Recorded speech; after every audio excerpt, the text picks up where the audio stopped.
Hello friends, मैं आपका mentor ए के सिंह और आज फिर हम अपने D triple S B PGT political science की तैयारी करेंगे। और पॉलिटिकल साइंस की तैयारी में हम क्या देख रहे हैं?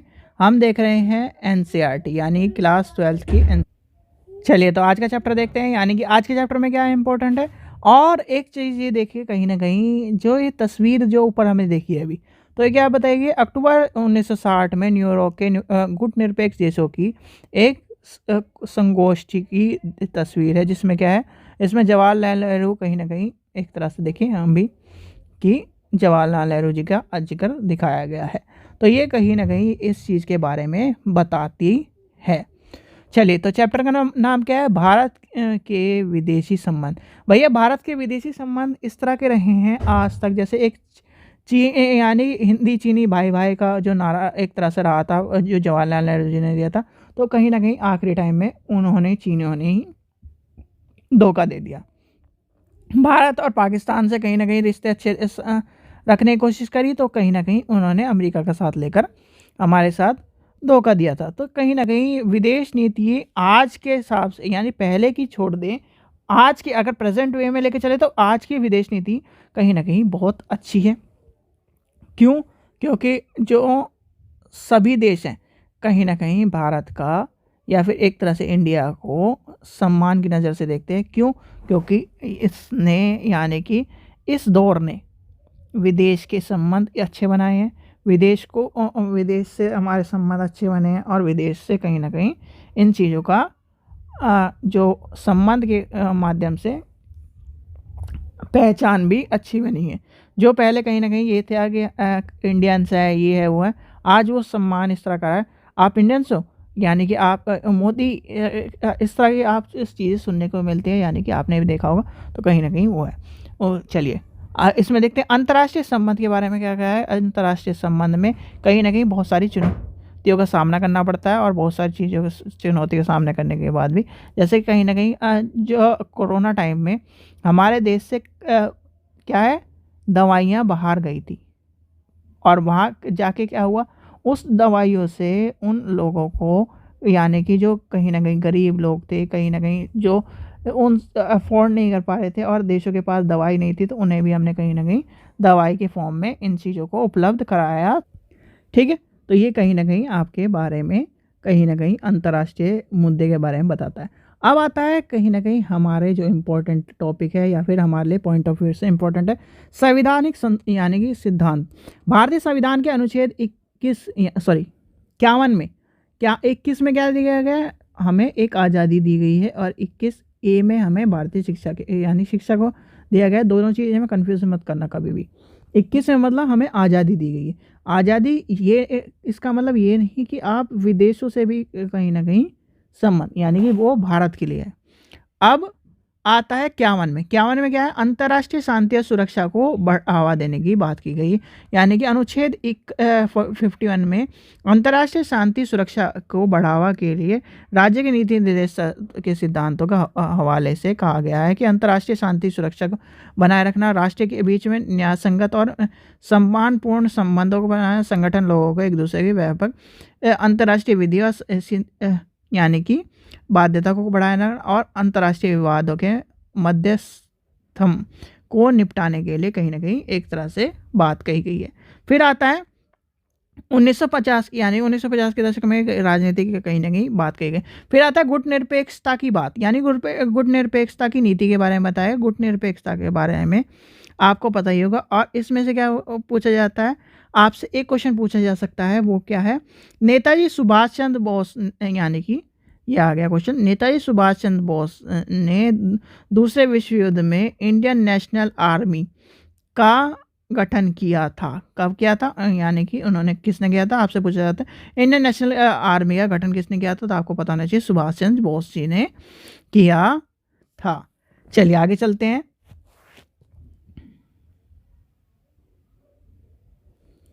आगे देखते हैं नेहरू की भूमिका, यानी कि नेहरू की भूमिका क्या?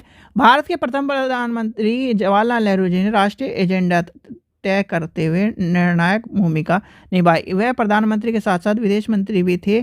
प्रधानमंत्री और विदेश मंत्री के रूप में 1946 से 64 तक के यानी कि यानी कि अपोजिट करते हुए, अगर आपको समझ यानी कभी भी डेट याद ना रहे तो याद रखना।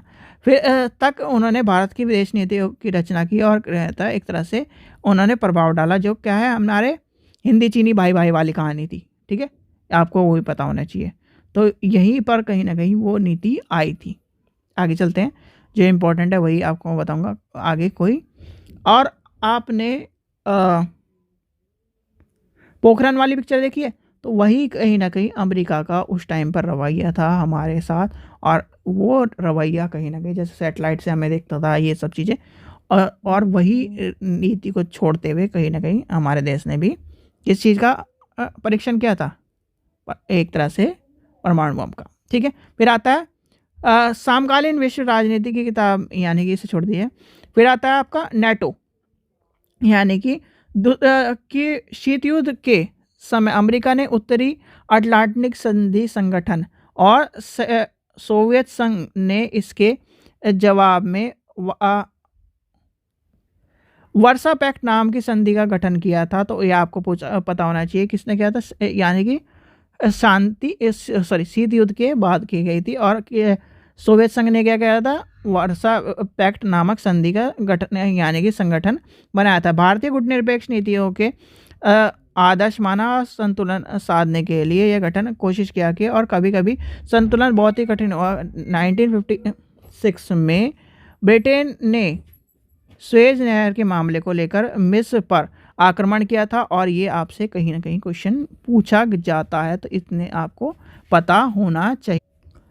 तो इसी एक साल में सोवियत संघ ने क्या है हंगरी पर आक्रमण किया था, लेकिन भारत के सोवियत संघ यानी कि भारत ने सोवियत संघ के इस कदम को, तो कहीं ना कहीं यानी सोवियत संघ के इस कदम से सार्वजनिक निंदा नहीं की गई थी। ऐसी स्थिति में क्या है आपको पता होना चाहिए, पर इम्पोर्टेंट जो है हमारे पॉइंट ऑफ व्यू से, हमारे एग्जाम के पॉइंट ऑफ से ये वाला आपको इतना इम्पोर्टेंट मिलेगा पैराग्राफ, और इसी से आपके क्वेश्चन 2 निकल सकते हैं।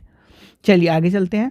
फिर आता है एफ्रो एशिया एकता की, यानी कि इसमें एकता की बात की गई थी। फिर तो कहीं ना कहीं आपके जो पॉइंट ऑफ व्यू से आता है, इसमें क्या आता है, एशिया रिलेशन कॉन्फ्रेंस, यानी कि 1947 में मार्च में एशिया संबंधित सम्मेलन को आयोजित किया, यानी कि आयोजित करा डाला था। तो क्या आपसे क्वेश्चन पूछा जा सकता है, एक क्वेश्चन आपका यहाँ से बन सकता है, तो आपको पता होना चाहिए कि कब हुआ, 1947 में। ठीक है, फिर आगे आता है भारत ने 1949 में इंडोनेशिया के स्वतंत्रता संग्राम के समर्थन में एक अंतर्राष्ट्रीय सम्मेलन किया। कहाँ पर किया, इसमें किया। ठीक है, ये क्वेश्चन इस तरह के क्वेश्चन है, कहीं ना कहीं घुमा फिरा के अगर क्वेश्चन को बढ़ाना हो तो तब पूछे जाते हैं। ठीक है, फिर आता है इंडोनेशिया, यानी कि एक तरह से 1955 में क्या हुआ, जितनी भी डेट है कहीं ना कहीं उनसे संबंधित जो भी चीज़ें हैं आपको सम्मेलन के, यानी कि गुटनिरपेक्ष, यानी कि जैसे क्या है, एक इंडोनेशिया का शहर है बांडुंगा के फ्रो एशिया सम्मेलन 55 में हुआ था। तो आपसे पूछा जा सकता है, यानी कि बांडुंगा एशिया सम्मेलन कब हुआ, या फिर 1905 में कौन सा सम्मेलन हुआ। तो आपको ये पूछना, मैच द फॉलोइंग के तौर पर पूछ लिया जाएगा। तो ये 4-5 क्वेश्चन दे देंगे, आपसे मैच द फॉलोइंग पूछ लेंगे, फिर आपका बताओ। पॉलिटिकल साइंस में सबसे बड़ी दिक्कत यही है कि अगर आप एनसीईआरटी पढ़ते हो तो चीज़ें आपको क्लियर ज़्यादा हो जाएंगी। ठीक है, अब ये क्या एनसीईआरटी आप कर रहे हो, तो एनसीईआरटी औरों से आप अलग कर रहे हो, तो एनसीईआरटी और क्या कर रहे हैं, प्रीवियस ईयर पढ़ रहे हैं, किताबें पढ़ रहे हैं वो, और आप क्या कर रहे हो, एनसीईआरटी भी पढ़ रहे हो। तो इसमें कहीं ना कहीं जो चीज़ें हैं ये आपको समझ में आ रही हैं। चलिए आगे चलते हैं। फिर आता है बांडुंगा सम्मेलन में गुटनिरपेक्ष आंदोलन की नींव पड़ी, और गुटनिरपेक्ष आंदोलन का पहला सम्मेलन 1961 के सितंबर में बेलग्रेड में हुआ था। कहाँ हुआ था, बेलग्रेड में हुआ था। चीन के साथ शांति और यानी कि और संघर्ष, यानी कि आपको पता है चीन के साथ आपको क्या है, हिंदी चीनी भाई भाई वाली जो राजनीति आपको मैं बताइए।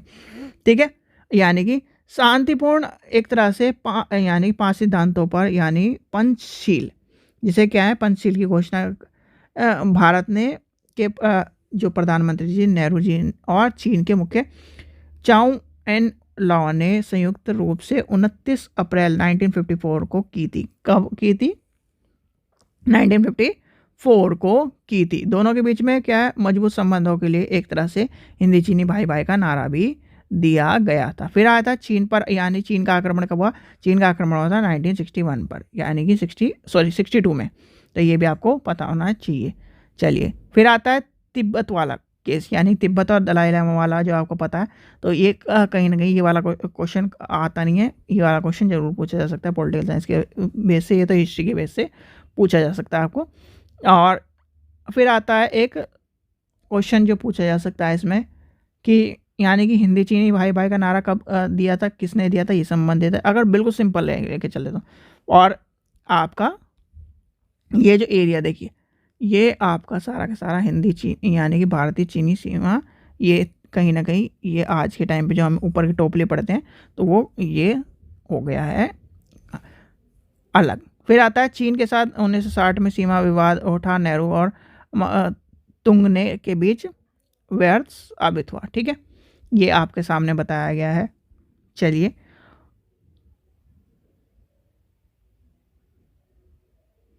और देखते हैं इसमें क्या इंपॉर्टेंट है।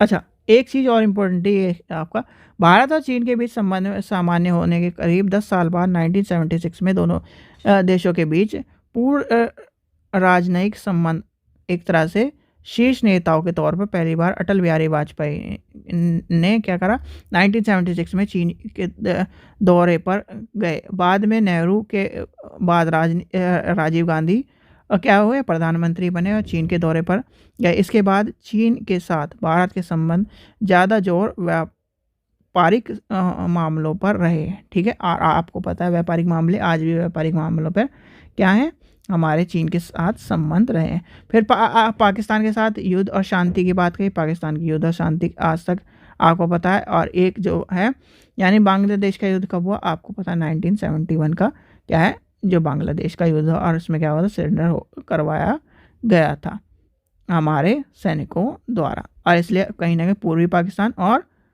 यह आपको बांग्लादेश का नाम क्या है, आपसे क्या पूछा जा सकता है, बांग्लादेश का नाम क्या है, तो आपको पता होना चाहिए। चलिए आगे चलते हैं, आगे देखते हैं कौन सी चीज़ इंपॉर्टेंट है। और भारत में परमाणु नीति, यानी कि परमाणु नीति आपको पता ही है, यानी कि जो परमाणु नीति है, देखो परमाणु नीति में अटल बिहारी वाजपेयी जी ने कहा था कि हमारे पास हम परमाणु संपन्न देश के होड़ में यानी कि युद्ध करेंगे नहीं, पर अगर इस तरह का होगा तो हम उस हस्ताक्षर पर भी साइन नहीं करते कि हम एक तरह से बंध जाएंगे। तो इसलिए कहीं ना कहीं अटल बिहारी वाजपेयी जी ने जो परमाणु पोखरण वाला हुआ था, तो उसके बारे में भी उस टाइम पे अमेरिका ने नज़र रखने के बाद भी उसको संपन्न किया था। तो इस चीज़ का भी आपको पता होना चाहिए। अच्छा, एक क्वेश्चन आपसे यहाँ से पूछा जा सकता है, डेट्स में पोखरण क्या है, यानी कि ये वाला पोखरण वाला क्वेश्चन जरूर पूछा जा सकता है। 1947 में मई में परमाणु परीक्षण किया गया, तेज गति यानी कि एक तरह से तेज गति से आधुनिक भारत के निर्माण के लिए नेहरू ने क्या करा था, एक तरह से विज्ञान पर विश्वास किया था। और कहीं ना कहीं हमारे जो साइंटिस्ट थे और जो कहीं ना कहीं सेना थी, उन्होंने एक परीक्षण किया था जिसे क्या है, स्माइलिंग बुद्धा और इसके नाम से जाना जाता है। तो आपको वो भी पता होना चाहिए। ठीक है, आगे चलते हैं और देखते हैं एक और क्वेश्चन कौन से इंपॉर्टेंट है। जितने क्वेश्चन मैं छोड़ता जा रहा हूँ वो कहीं ना कहीं एक तरह से व्यर्थ हैं, सारे के सारे आपके स्किपेबल हैं। ठीक है, चलिए इसमें से देखिए ये आ गया आपके सामने, यानी कि ये आपका क्वेश्चन इंपॉर्टेंट है, ऐसा क्वेश्चन पूछा जा सकता है। यानी कि 1954 से 64 के दौरान भारत में विदेश नीति के लक्ष्य क्या थे। तो आपसे ये क्वेश्चन बिल्कुल एज इट इज़ पूछा जा सकता है। तो इसका आंसर आपको क्या करना है, लिख लेना है। ठीक है, पंचशील क्या है, क्या है यानी कि दलाई लामा कौन है, दलाई लामा कौन थे बताओ।